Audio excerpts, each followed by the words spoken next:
나를 잊은 거야? 웃어 넘기기엔 너무 사랑했던 너였는데. 지석의 하루는 끓는 기름 솥의 비명 같은 소리로 시작해 옷깃 속에 눅진하게 배어든 노란 기름 냄새로 저물어갔다.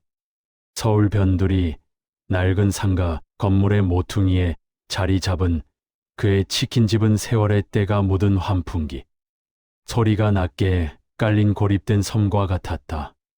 10평 남짓한 공간을 채우는 것은 고소하지만 어딘지 모르게 비릿한 식용유의 증기와 쉴 새 없이 몰아치는 배달 주문의 소음뿐이었다. 지석은 하루에도 수백 번씩 생달개 관절을 치고 거친 밀가루 반죽을 묻혀 섭씨 180도의 심연 속으로 그것들을 밀어넣었다. 뜨거운 열기는 그의 팔뚝에 붉은 훈장을 남겼고 이마에 맺힌 땀방울은 앞치마를 적시며 그가 살아온 고단한 시간의 궤적을 증명했다. 아내를 먼저 보내고 홀로 두 아들을 번듯하게 키워낸 자부심은 있었으나 거울 속에 비친 자신의 모습은 어느덧 튀김옷처럼 딱딱하고 무미건조하게 굳어버린 지오래였다. 그날 저녁은 유독 공기가 무거웠다. 비가 오기 전에 습한 기운이 환풍기 속으로 기어들어와 튀김의 열기와 뒤섞이던 시간이었다. 가게 문에 매달린 낡은 종소리가 딸랑거리며 정막을 깼을 때 지석은 그저 평범한 퇴근길 손님이겠거니 생각하며 고개를 숙인 채 집게질에 열중하고 있었다. 하지만 가게 안으로 흘러들어온 것은 매캐한 연기를 뚫고 들어온 서늘하고 단아한 향기였다. 치킨집에는 도무지 어울리지 않는 오래전 기억의 책갈피 속에서나 맡아보았던 은은한 은방울 꽃향기. 지석의 손이 허공에서 멈췄다. 서서히 고개를 들어 문 쪽을 바라보았을 때 그의 심장은 펄펄 끓는 기름솥에 떨어진 물방울처럼 격렬하게 튀어올랐다. 그곳에 윤희가 서 있었다. 35년이라는 세월의 파도가 그녀의 얼굴에 미세한 주름의 무늬를 새겨놓았으나 맑은 눈망울과 곧은 콧날은 지석의 기억 속에 박제된 그 모습 그대로였다. 그녀는 세련된 중년 남성의 팔을 살며시 잡은 채였다. 남자는 고급스러운 코트를 걸치고 있었으며 윤희를 바라보는 그의 눈빛에는 지석은 감히 흉내낼 수 없는 부드러운 여유와 보호 본능이 서려 있었다. 지석은 반사적으로 자신의 앞치마에 묻은 기름, 얼룩을 손으로 가렸다. 땀에 젖어 이마에 달라붙은 머리카락, 기름때가 낀 손톱, 그리고 가게 안을 가득 채운 비천한 노동의 냄새가 일순간 그를 지독한 수치심 속으로 밀어넣었다. 이젠 내가 아닌 다른 사람의 손을 잡고서 내가 가장 초라해진 순간에 널 마주한다는 것. 지석은 목구멍까지 차오르는 비명을 삼켰다. 웃으며 인사하기엔 그들이 나누었던 사랑은 너무나 뜨거웠고 무시하기엔 그녀의 존재가 그의 전 생애를 흔들고 있었다. 윤희는 메뉴판을 물끄러미 바라보다 지석과 눈이 마주쳤다. 지석은 숨을 멈췄다. 그녀가 자신을 알아본다면 어떤 표정을 지어야 할지, 오랜만이야 라는 평범한 인사라도 건네야 할지 머릿속이 하얘졌다. 하지만 그녀의 눈동자는 투명할 정도로 고요했다. 그곳엔 반가움도 미안함도 심지어는 낯선 이에 대한 경계심조차 없었다. 그녀는 그저 처음 와본 식당의 주인장을 보듯 무심하게 입을 열었다. 프라이드 한 마리 주세요. 보장으로요. 그녀의 목소리는 지석의 귓가를 스치던 서늘한 바람 같았다. 지석은 기계적으로 알았다고 대답하며 다시 고개를 숙였다. 닭을 튀기는 손이 미세하게 떨려 집게가 기름 솥벽에 부딪히며 금소금을 냈다.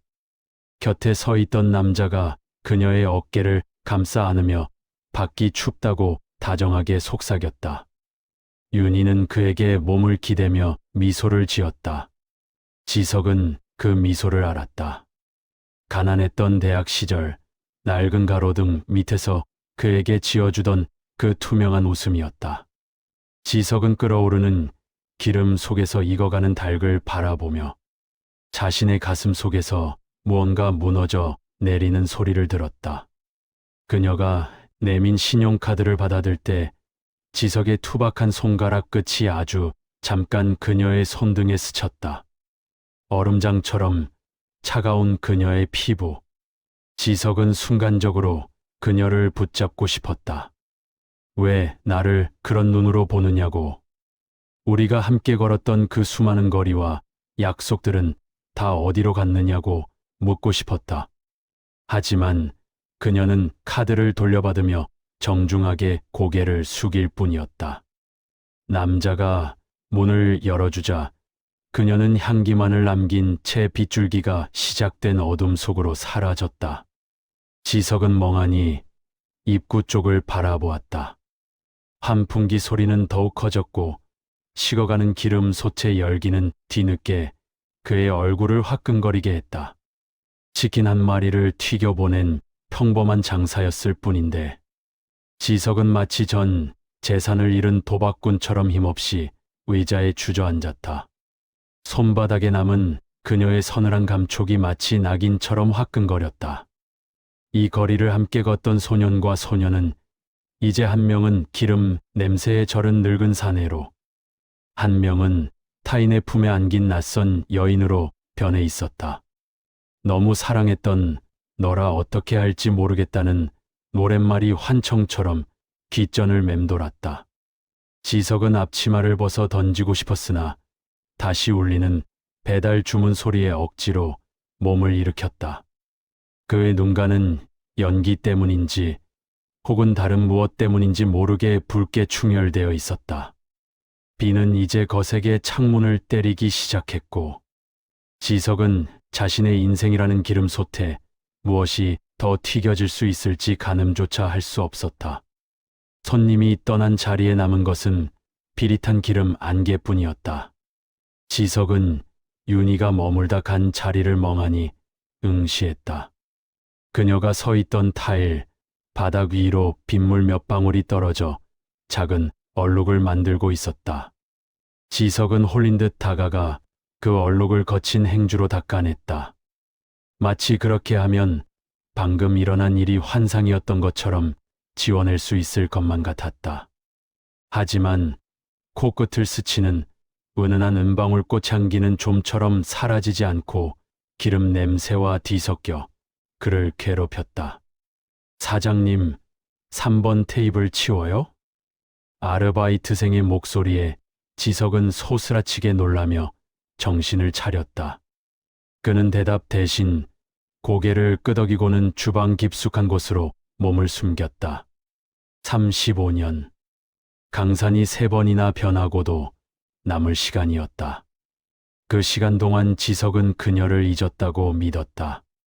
아니, 정확히는 잊어야만 살 수 있었다. 군대를 다녀오고 부모님의 사업이 기울고 생계를 위해 닥치는 대로 일을 하며 만난 아내와 결혼해 아이를 낳는 동안 윤희는 그저 빛바랜 사진첩 구석에 박힌 먼지 같은 존재여야 했다. 하지만 오늘 그녀의 무심한 눈빛을 마주한 순간 지석은 깨달았다. 그는 단 한순간도 그녀를 잊은 적이 없었다. 그녀가 건넨 신용카드의 감촉, 프라이드 한 마리, 주세요라고 말하던 그 건조한 음절 하나하나가 지석의 심장 깊숙한 곳에 박혀있던 녹슨 파편을 건드렸다. 지석은 가스불을 껐다. 평소라면 마감 시간까지 펄펄 끓어야 할 기름 솥이 천천히 식어가기 시작했다. 그는 가게 구석에 놓인 낡은 라디오를 켰다.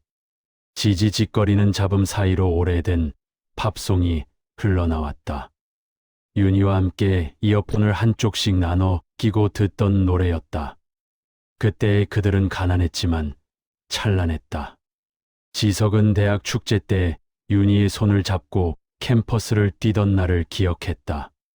그녀의 하얀 원피스가 바람에 흩날릴 때 지석은 온 세상을 다 가진 기분이었다.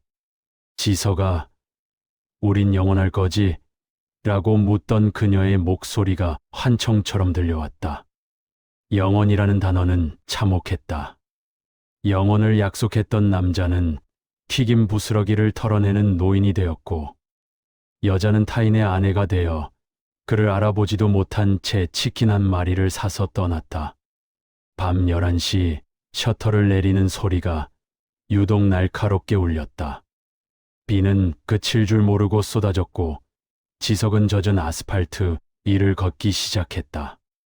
집으로 가는 길목 화려한 조명이 빛나는 신축 아파트 단지 앞을 지날 때였다. 익숙한 검은색 세단이 정문 앞에 멈춰 서 있었다. 아까 가게 앞에 섰던 그 차였다. 지석은 본능적으로 가로수 뒤에 몸을 숨겼다. 차 문이 열리고 윤희가 내렸다. 그녀의 남편인 듯한 남자가 우산을 씌워주며 그녀의 허리를 다정하게 감싸 안았다. 그들의 뒷모습은 완벽한 한 폭의 그림 같았다. 지석은 자신의 젖은 운동화와 기름때가 묻은 소매를 내려다보았다. 불과 몇 미터 거리였지만 그들 사이에는 넘을 수 없는 거대한 심연이 가로놓여 있었다. 그런데 그때였다. 아파트 로비로 들어서려던 윤희가 갑자기 멈춰 섰다. 그녀는 무언가 잊은 듯 뒤를 돌아보았다. 지석은 숨을 멈추고 가로수 뒤로 바짝 몸을 붙였다. 윤희의 시선이 지석이 숨은 어두운 골목 쪽을 향했다. 그녀의 표정은 어둠에 가려 보이지 않았지만 지석은 느낄 수 있었다. 그녀의 어깨가 아주 미세하게 떨리고 있었다. 여보, 왜 그래?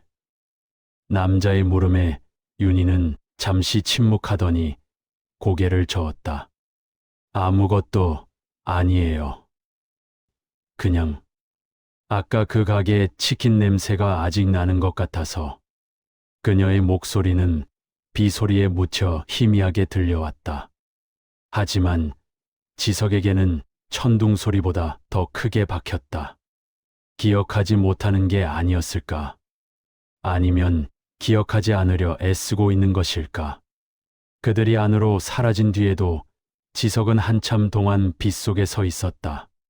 집으로 돌아온 지석은 씻지도 않은 채 거실 소파에 몸을 던졌다. 어둠 속에서 그는 자신의 손을 가만히 들여다보았다. 평생을 기름과 사투하며 굳은 살이 박인 거친 손. 이 손으로 그녀의 부드러운 손을 잡았던 시절이 정말 있었던 것일까? 그날 밤 지석은 꿈을 꿨다. 끓는 기름 솥안에 치킨 대신 은방울 꽃들이 가득 들어차 있었다.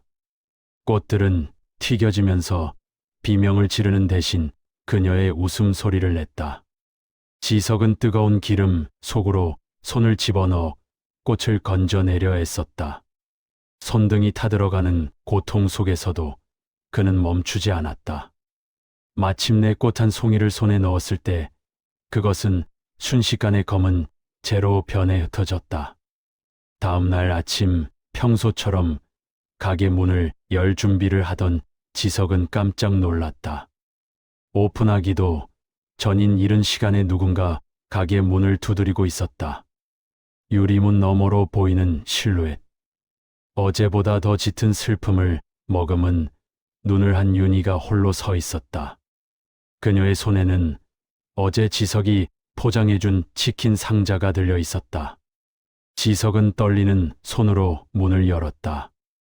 그녀는 지석을 빤히 바라보더니 어제와는 전혀 다른 목소리로 낮게 읊조렸다.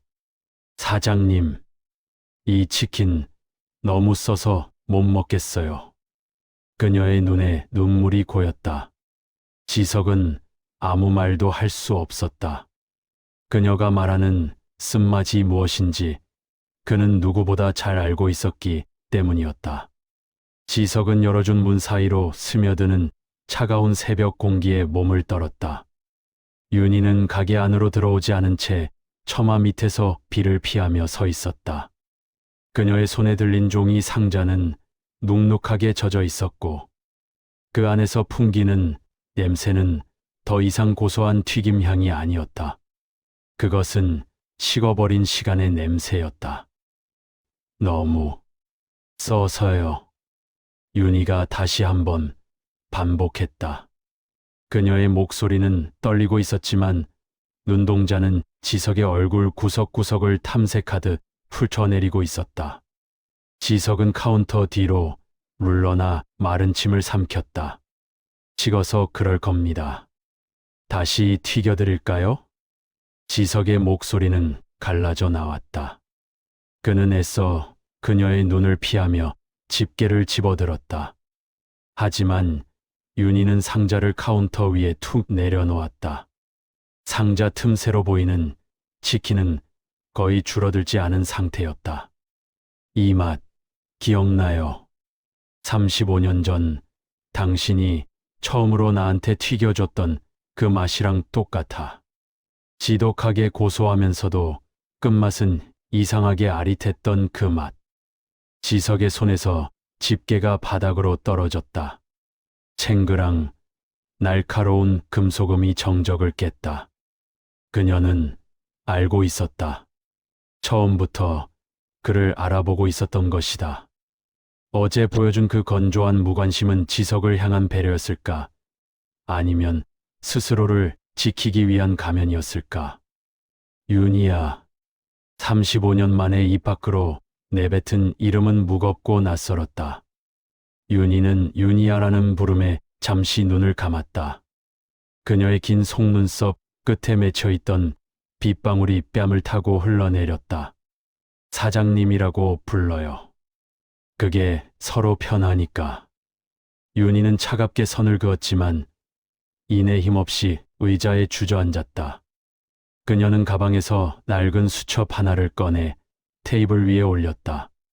수첩의 표지에는 1989라는 숫자가 희미하게 적혀 있었다. 지석의 심장이 요동치기 시작했다. 그것은 지석이 군대에 가기 직전 그녀에게 선물했던 일기장이었다.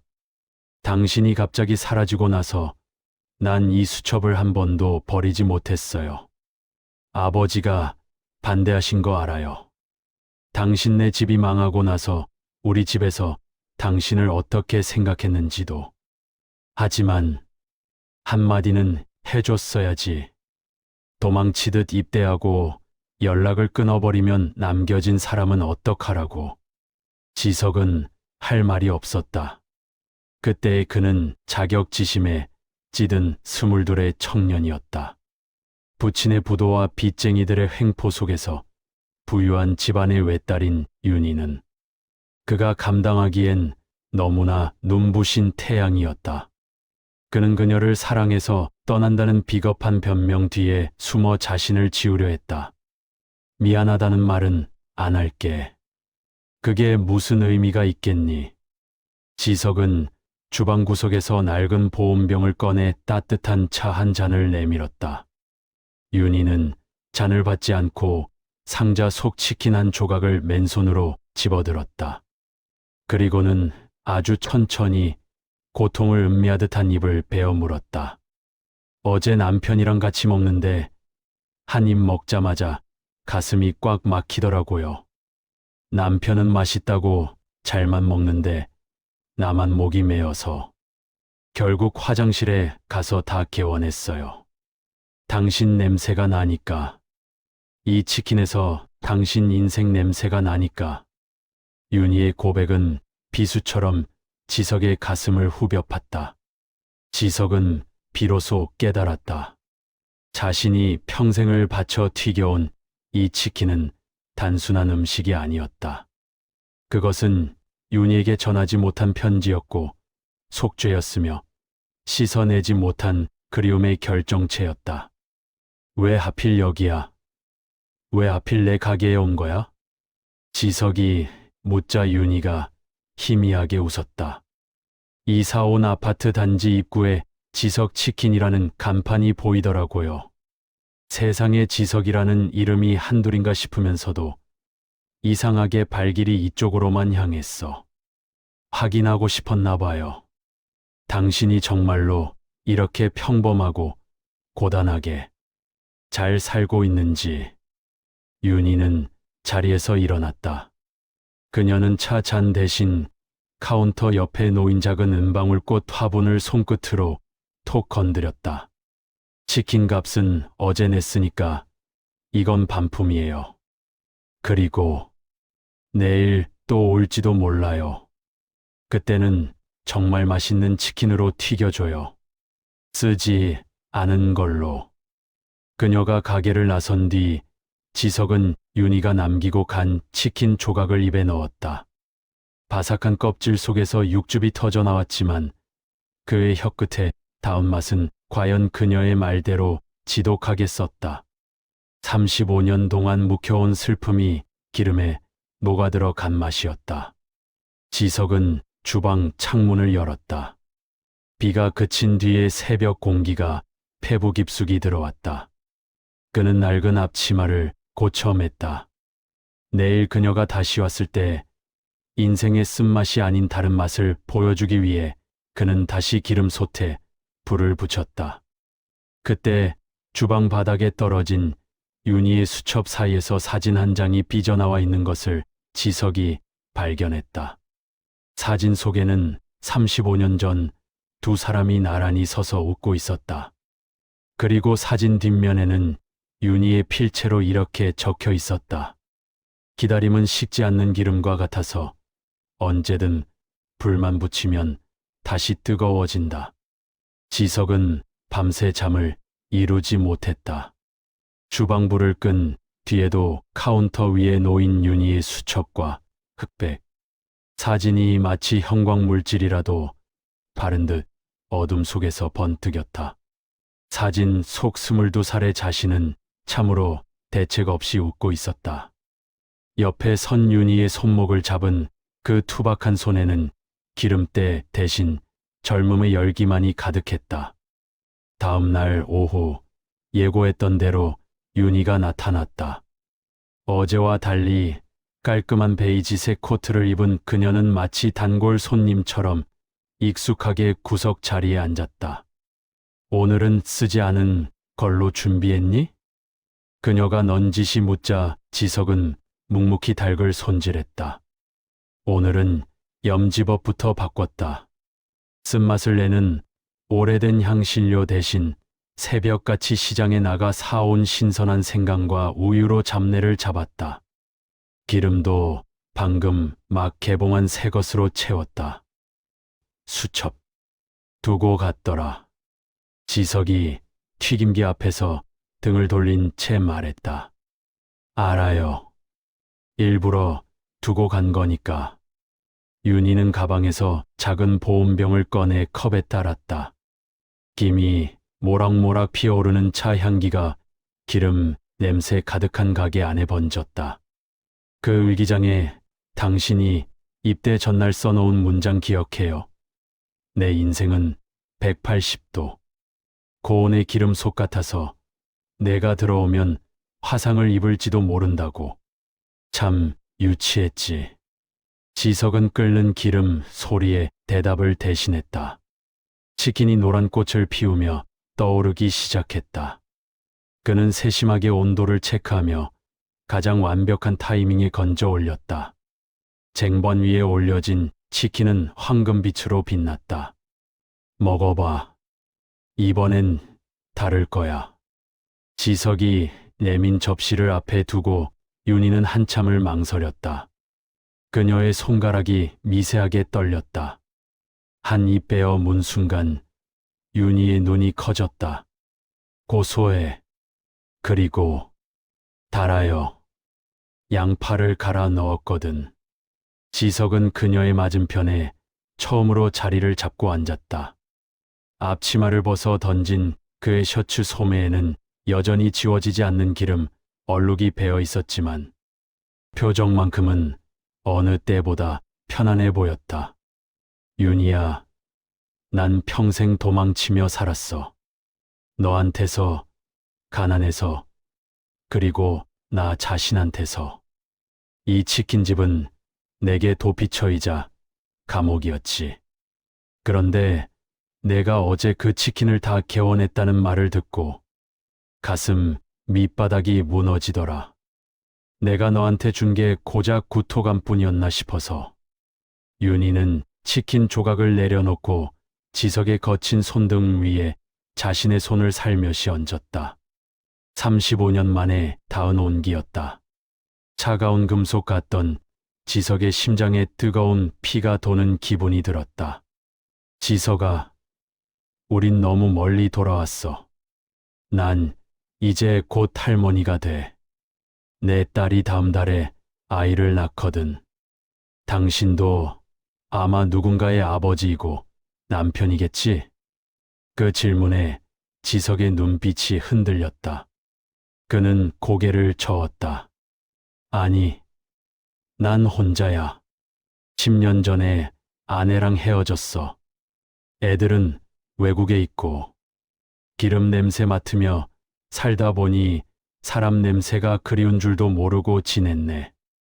두 사람 사이에 짧은 침묵이 흘렀다. 그 침묵은 어색함보다는 서글픔에 가까웠다. 그때 가게 문이 열리며 요란한 종소리가 울렸다. 중년의 남자가 우산을 접으며 들어왔다. 여보, 여기서 뭐해? 전화도 안 받고. 윤희의 손이 황급히 지석의 손등에서 떨어졌다. 남자는 세련된 안경을 쓴 인자해 보이는 인상의 중년이었다. 그는 지석과 윤희를 번갈아 보더니 묘한 표정을 지었다. 아, 여기가 어제 말한 그 치킨집이야? 맛이 독특하다던? 윤희는 당황한 기색을 숨기며 일어났다. 응, 여기 사장님이 예전 고향 지인이더라고. 신기해서 이야기 좀 나눴어. 남자는 지석에게 정중하게 목례를 건넸다. 지석 역시 본능적으로 주방으로 물러나며 고개를 숙였다. 사장님, 어제 치킨 정말 맛있었습니다. 아내가 입맛이 까다로운데 여기 치킨은 자꾸 생각이 난다고 하더군요. 오늘도 한 마리 포장해 주시겠습니까? 지석은 로봇처럼 움직였다. 갓 튀겨낸 치킨을 상자에 담고 물을 챙기고 콜라를 넣었다. 봉투를 건네는 지석의 손끝이 떨렸다. 윤희는 남편의 팔짱을 낀 채 가게를 나섰다. 문이 닫히기 직전 그녀가 뒤를 돌아 지석을 바라보았다. 그녀의 입술이 소리 없이 움직였다. 내일 남편 출근하고 다시 올게. 지석은 텅 빈 가게에 홀로 남았다. 카운터에는 윤희가 마시다 남은 찻잔에서 여전히 온기가 피어오르고 있었다. 지석은 주방 바닥에 주저앉았다. 끓는 기름 솥은 여전히 180도를 가리키며 웅웅 소리를 내고 있었다. 식지 않는 것은 기름만이 아니었다. 35년을 억눌러 온 그의 마음도 이제 막 불이 붙은 화로처럼 뜨겁게 달아오르고 있었다. 하지만 그 뜨거움은 축복일까 아니면 남은 인생마저 태워버릴 재앙일까. 지석은 기름솥 옆에서 길게 한숨을 내뱉었다. 비가 그친 뒤의 오후는 습하고 무거웠다. 지석은 점심 장사를 서둘러 마치고 가게 문에 잠시 외출 중이라는 팻말을 걸었다. 어제 윤희가 남기고 간 내일 다시 오겠다는 말이 올가미처럼 그의 목을 죄고 있었다. 오후 2시 정각에 맞춰 문이 열렸다. 윤희는 남편 없이 혼자였다. 그녀는 익숙한 구석 자리 대신 지석이 재료를 손질하던 주방 입구 쪽 칸이 의자에 앉았다. 어제는 놀랐지. 미안해. 남편이 워낙 다정해서 어디든 같이 가려고 하거든. 지석은 대답 대신 믹스커피 2잔을 타서 그녀 앞에 놓았다. 치킨 기름 냄새와 커피의 달콤한 향이 섞여 묘한 비릿함을 만들어냈다. 윤희야, 어제 그 사람 좋아 보이더라. 지석의 목소리는 갈라져 있었다. 윤희는 종이컵의 따뜻한 온기를 손바닥으로 느끼며 작게 고개를 끄덕였다. 응, 좋은 사람이야. 내가 힘들 때 곁에 있어줬고 우리 애들한테도 최선을 다했어. 하지만 지석아, 내 마음속 한구석에 늘 비가 내렸어. 그날 내가 입대하던 날 부대 앞에서 나를 밀어냈을 때 난 그 빛 속에서 길을 잃었거든. 지석의 손이 멈칫했다. 35년 전의 그날, 강원도 춘천의 허름한 여인숙 앞. 입대를 앞둔 지석은 면회 오겠다는 윤희에게 모진 말을 쏟아냈었다. 가난이 지겹다. 너까지 책임질 여유 없다. 더 좋은 놈 만나서 떠나라. 지석아, 너는 그게 나를 위한 배려라고 생각했겠지. 가난한 고아 청년의 자존심이었을 거야. 하지만 버려진 나한테는 그게 배려가 아니라 낙인이었어. 난 내가 사랑받을 자격이 없는 사람인 줄 알고 평생을 살았어. 윤희의 눈에서 마침내 참아왔던 눈물이 툭 떨어져 종이컵 안으로 들어갔다. 지석은 가슴이 찢어지는 것 같았다. 그는 사실 그때 부모님이 남긴 빚더미에 앉아 있었다. 군대에 가 있는 동안 윤희가 그 빚쟁이들에게 시달릴까봐, 그녀의 창창한 앞날에 죄를 뿌릴까봐 일부러 악역을 자처했던 것이었다. 그땐 그게 최선인 줄 알았어. 내 손에 묻은 기름때가 내 흰 원피스에 묻는 게 죽기보다 싫었으니까. 지석이 처음으로 숨겨왔던 진심을 꺼냈다. 바보 같은 사람. 윤희는 울면서 웃었다. 두 사람은 한참 동안 말이 없었다.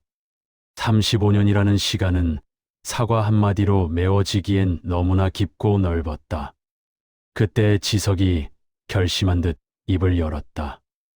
윤희야, 이제 와서 이런 말 하는 게 우습지만 나 사실은 매일 아침 기름솥에 불을 붙일 때마다 기도했어. 내가 어디선가 정말 행복하게 나 같은 놈은 까맣게 잊고 살기를. 그 기도가 절반은 맞고 절반은 틀렸네.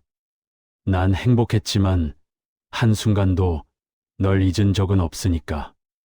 윤희는 가방에서 낡은 손수건을 꺼내 눈물을 닦았다. 그리고 지석을 똑바로 바라보았다.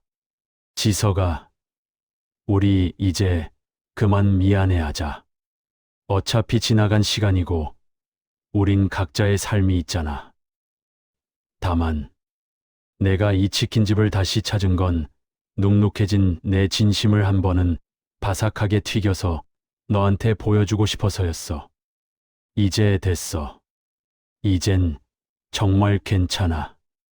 윤희가 일어섰다. 그녀의 표정은 어제보다 훨씬 가벼워 보였다. 지석은 그녀를 붙잡고 싶었지만 어제 본 남편의 인자한 얼굴이 떠올라 차마 손을 뻗지 못했다. 나 갈게. 치킨은 나중에 손주 녀석 데리고 먹으러 올게. 그때는 정말 맛있는 걸로 튀겨줘야 해? 윤희가 문을 열고 나갔다.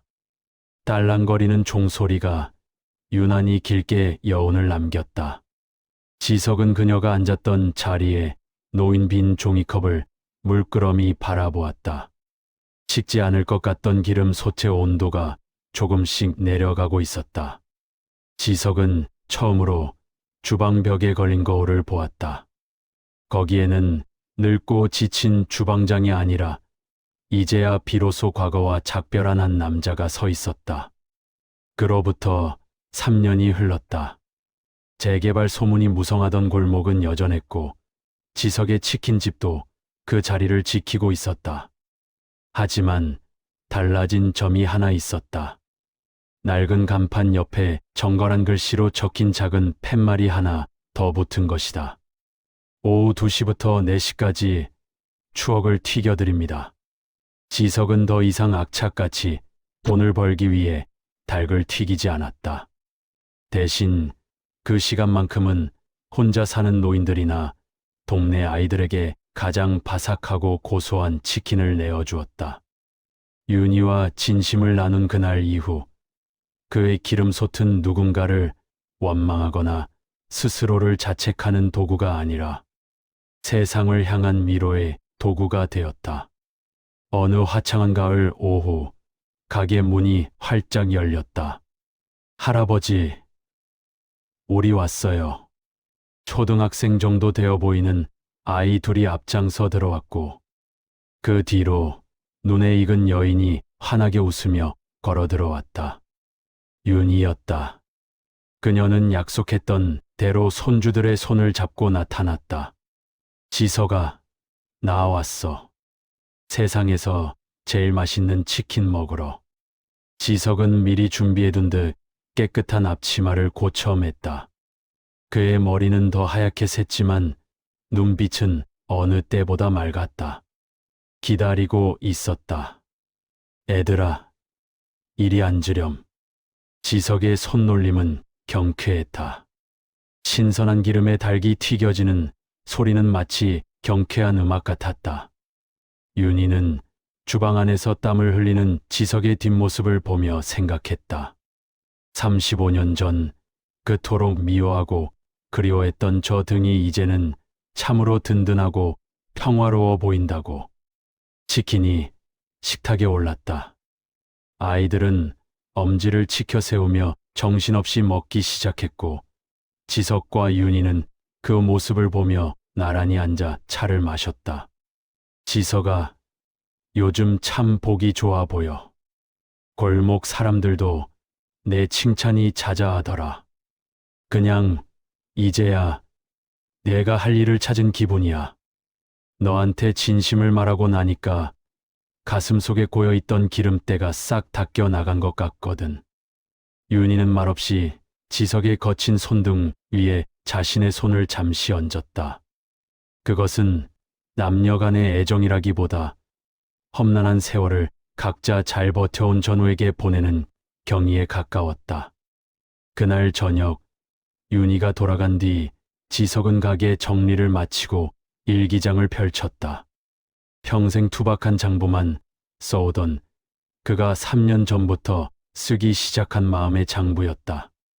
그는 오늘의 페이지에 짧게 적었다.